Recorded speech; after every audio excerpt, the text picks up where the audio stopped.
الضيوف. تفضل يا حبيبي جحفري تفضل. هلا ابو محمد، صح لسانك وبيض الله وجهك. السلام عليكم ابو خالد ابو محمد ابو سلطان. اقول حقيقه مستوى مشرف. انا اتفق مع ابو نور بالنسبه لميشيل، اذا في امكانيه تغييره او يهدى شوي، لان يا جماعه الحكم القطري تحت الضغط من الجماهير واللاعبين ما يعاب على هلال ابو محمد واندفاع الاظهره الغير مبرر. ان شاء الله باذن الله اتفق مع نشمي لما يقول 2-0 اختار نتيجه، باذن الله ان شاء الله تكون 3 وبفتح المجال ابو محمد. شكرا لك. شكرا حبيبي شكرا.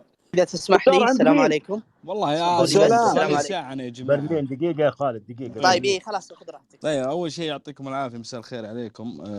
صراحة أنا يوم أشوف الهلال الآن لعب الشوط الأول للأمانة الهلال يكسر الخاطر. يعني أشوف الاتحاد معاه كانتي وبنزيما ولعب، وصراحة لعيبة من فئة إيه ولاعيبة عالميين. الهلال ما عنده أحد يا جماعة. احنا صح ان الهلال قدم مستوى، لكن الهلال ما في احد. يعني الامام الجوهر اللي الهلال يفتقدها اللي هو الخط الهجومي، ما في احد بالخط الهجومي. لا نضحك على بعضنا وان الهلال ادى، وما في احد ما في اجانب ثقيلين نفس اجانب الاتحاد. وين عطني اجنبي يعادل بنزيما في الهلال؟ ما في. ترى الهلال يعني للامانه يعني يعاني الهلال الخط الهجومي، ما في أحد. صح أنه في كانت كرة يعني جميلة خلال الشوط الأول، ولكن نحن كهلاليين نبحث عن الأفضل، نبحث عن اللاعب اللي من فئة إيه، نبحث عن جناح بدال ميشيل. يا أخي خلاص يا أخي ملينا تعبنا وحنا نشوف ميشيل. يا ابوي من وقت برلين الله يرحمه. لا بس اوكي فرحانين، بس نبي لاعب يعادل. معلش المطالبات لازم حتى اخر يوم من اي لازم يا ابوي. بنزيما ما لمس كورتين يا برلين. بنزيما ما لمس ابي لاعب من فئته خله لا يلمس ولا الكوره. يا رجال وش ابغى بهالطبل ذا ما منه اي فايده. نبي لاعب كشخه عشان يكشخبه بس. صحيح. لا من حق نبي لاعب. حق برلين والله تحسب لنا نسكت يا برلين؟ والله ما نسكت. برلين حنا ذا الحين يعني اوكي الهلال قدم اوكي الهلال قدم كوره كويسه، ولكن من حقنا نشوف لعيبه يعادلون قيمه لعيبه بكره ابو برلين سيدي حبيبي عيوني. بكره بنطالب. يلا الف مبروك والله اني صادق. اليوم افرح يا رجل افرح. يلا تم يلا موفقين يا هلال. جعلك حي غني. شباب شوفوا لي ابو مشعل بندر اعطيه المايك ما قبل. باذن الله انت تشوف الخير باذن الواحد الاحد. طيب الدور عند مين؟ السلام عليكم، مساكم الله بالخير. الدور عندي يا ابو محمد. ما هو على كيفك يا ابوي، انت داخل بعد. الدور عندي. انت داخل بعدي يا ابو عبد العزيز. تفضل ابو عبد العزيز مشيل المساحات. تصرف يبدا الشوط الثاني يرحم شيبان نعقبوكم. ما ادري يا ابو محمد، سام خذ راحتك. ايش تبغى تقول؟ تفضل يا تركي تفضل. لا عندي بكمل قصيده بعد المباراه، باقي في 40 بيت. تفضل. اول شيء والله شيء من الهلال الجميل اللي اليوم انضباط تكتيكي عظيم. صحيح انتقدنا الفتره الماضيه، ولكن اليوم لما يكون واقعي ويكون يلعب بالعناصر اللي موجوده. طبعا انا اتمنى الشوط الثاني انه مالكم يلعب بدال ميشيل ويطلع ميشيل ونلعب بالرديف، بحيث انه يكون في مهاجم عندنا صريح، لان ميشيل ترى ممكن اي كرت يخرج. انت ما عندنا اليوم مهاجم بخصائص مهاجم. شوط اجمل ما يقول عنه شيئا من الهلال العظيم، وهذا انا عندي عناصر او احتياجات الى الان ما كملت الفريق. باذن الله انه يتممها الهلال. وترى لك الله يا هلال اللي ترى انزل في بلنتي ميشيل. باذن الله نحن نفرح ان شاء الله بعد المباراه في هذا المكان. شكرا لك يا ابو خالد ابو محمد. نسمع للشباب. العفو. طيب يا خالد العمار تفضل. السلام عليكم، مساء الخير. عليكم السلام ورحمه الله. 2060 مشجع هلالي وعاشق ازرق. يعني اول شيء يعني مبروك، ولكن هذا المستوى يعني قبل ما بدأت المباراة بساعة انا كنت قررت نشاهد هلال مختلف، لان يؤمن انه المباريات الكبيرة اليوم التعامل الفني فيها واللاعبين والحماس وعامل الجمهور والضغوطات كلها تجي ايجابية من ناحية الفريق. اليوم شفنا حقيقة هلال يظهر. ذكرنا يعني في مشاركة بكأس العالم للأندية لما ظهر الهلال وشاط ريال مدريد في النهائي كأس العالم للأندية. دائما في المواقف الصعبة يظهر الهلال، وهذا عشم دائما جمهور محبي الهلال في الفريق. هل هذا يعني انه الفريق مكتمل؟ لا. هل هذا يعني انه مطالبات اليوم بلاعبين؟ ما اتحدث انا لانه عندي وجهة نظر في اصلا لاعب A وB وكذا، ولكن الحاجة الفنية للفريق اليوم اكيد انه الهلال يحتاج خصوصا الى مهاجم. ولكن اليوم سرعه الحكم على المدرب كبير مثل خيسوس وانا الاحظ انه بعض الاعلام للاسف يصدر الحديث عن نقص موجود في المدرب خيسوس او عودته انه ليست من صالح الفريق. انا اقول اليوم شاهدنا فريق مترابط فنيا وسنشاهد هلال افضل وافضل خصوصا بتواجد وقياده المدرب خيسوس. شكرا لكم. العفو يا حبيبي، العفو يا اخوان. الحقيقه انا ما استطيع ان اعبر عن شيء في هذا الشوط الا حاجه واحده، انه شيء من الهلال عاد. تخيل انه الهلال يجي كله. طيب مشاري تكلمت؟ لا يا ابو محمد، حياك الله. انت ابو خالد؟ انت ولا محمد عبد الله؟ الدور عند مين؟ سريع يلا ابو عبد الله، يلا تفضل. يلا ابو عبد الله تفضل. ابو عبد الله. هلا ابو محمد، مرحبتين. هلا عيوني. يا هلا، مبروك الشوط الاول. المباراه لم تنتهي بعد، نترك الفرحه الكامله بعد نهايه المباراه ان شاء الله. ولكن اللي انا لاحظته اليوم ان الاتحاديين داخلين بضغط نفسي رهيب على الحكام بسبب مساحات تحت وربعه اللي هاجموا التحكيم قبل لا تبدا المباراه. وشاهدنا الحكم اليوم يزرف لنا بلنتي واضح وصريح ويقلبه الى كرت اصفر على ميشيل. خطا الحكم بالمباراه فقط خطأين، فاول للاتحاد الرومارينيو وبلنتي للهلال. هذه اخطاء الحكم المباراه وغير مؤثر. بلنتي مؤثر، فاول مو مؤثر. عموما شفنا هلال اخر بالوسط. الهلال سيطر سيطره كامله. محمد كنو اذا صار بمستواه اللي احنا دائما نعرفه عنه يكون وسط الهلال بالقمه. اليوم محمد كنو احد نجوم المباراه ان لم يكن نجمها الاول. استمروا يا زعماء على هذا المستوى واستمروا على الدعم، ولكن لا ننسى مطالباتنا بنجوم سوبر ستار من لجنه الاستقطاب. شكرا، يعطيكم الف عافيه.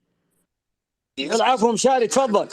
هلا ابو محمد، طبعا على ما شفنا من الشوط الاول مبروك، وباذن الله تكمل. كل شيء يشترى للانديه من لجنه الاستقطاب الا شخصيه النادي البطل. هذه لا يمتلكها في الشرق الاوسط وفي قاره اسيا كاملا الا نادي الهلال يا ابو محمد.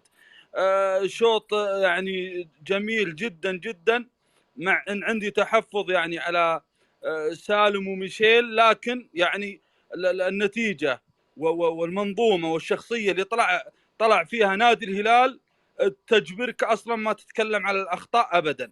نقول يا رب تكمل الشوط الثاني ونفرح كلنا كهلاليين ونقول مبروك. شكرا ابو محمد.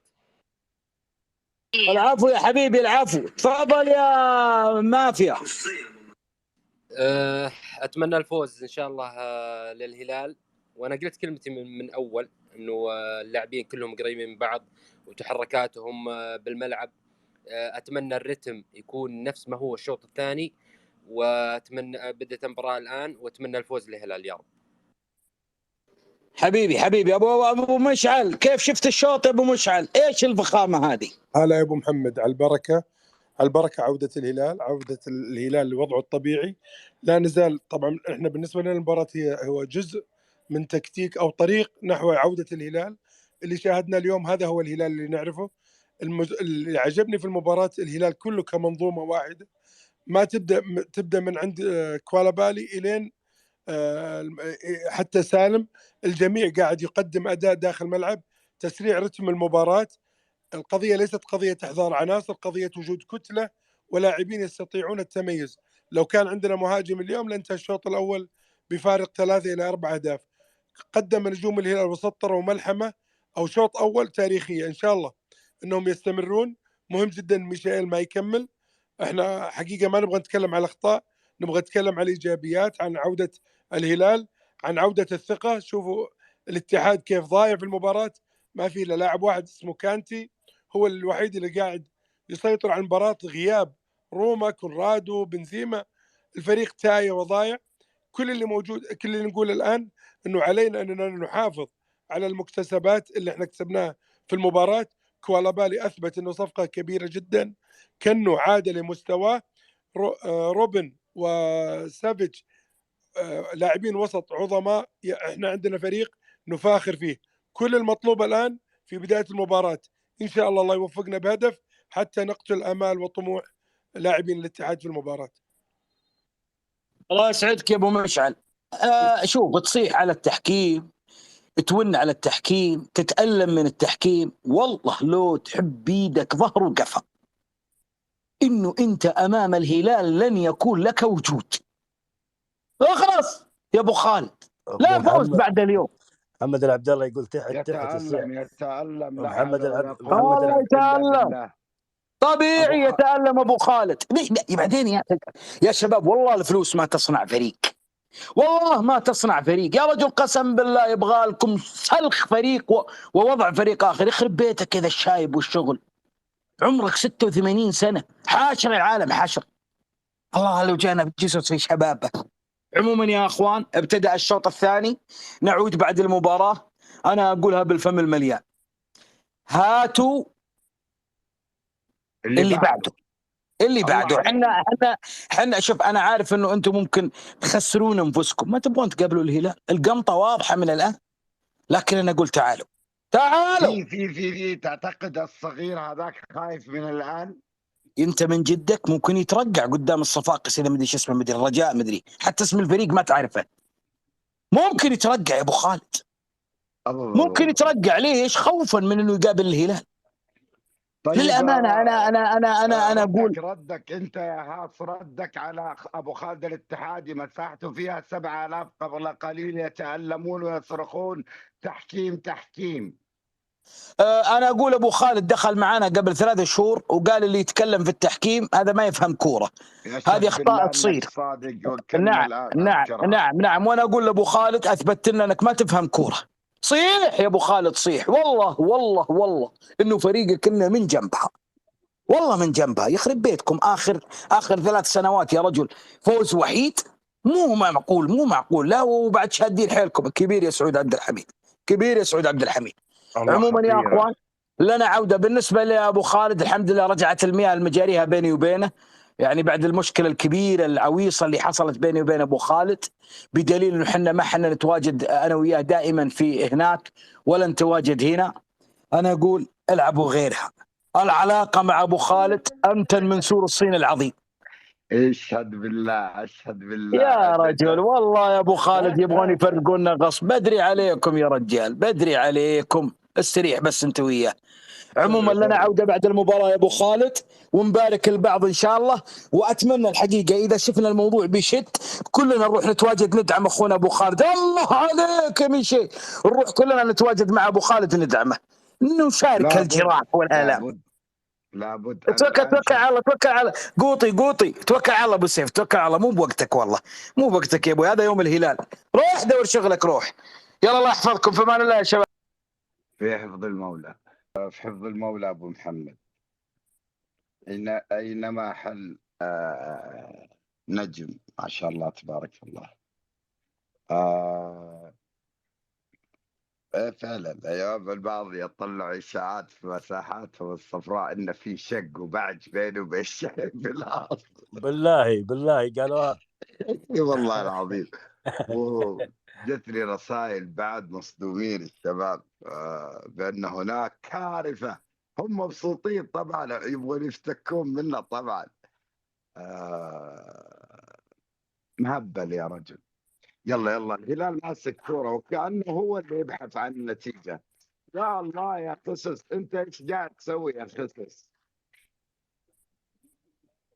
يا شباب الله يستر. سري بس، سري. جيبولي اللي بعده.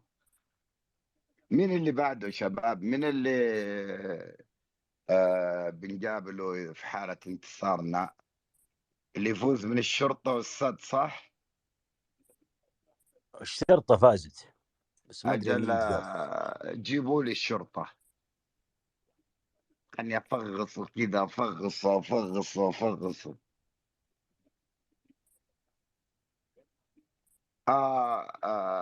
الضرب في الطائف والمهزوم في جدة واللي يبكي في العراجة. دنيا. يا سالم الله عليك سالم. استطاعت يا رجل.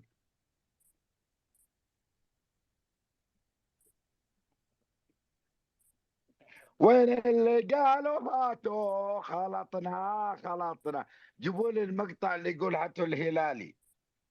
يمشي كده كده، هاتوا الهلالي يمشي كده كده. اجل هاتوا الهلالي، جاك الهلالي مغط لين تحولت عيونك زي عيون القطوه كذا بالطول كذا من الجلد.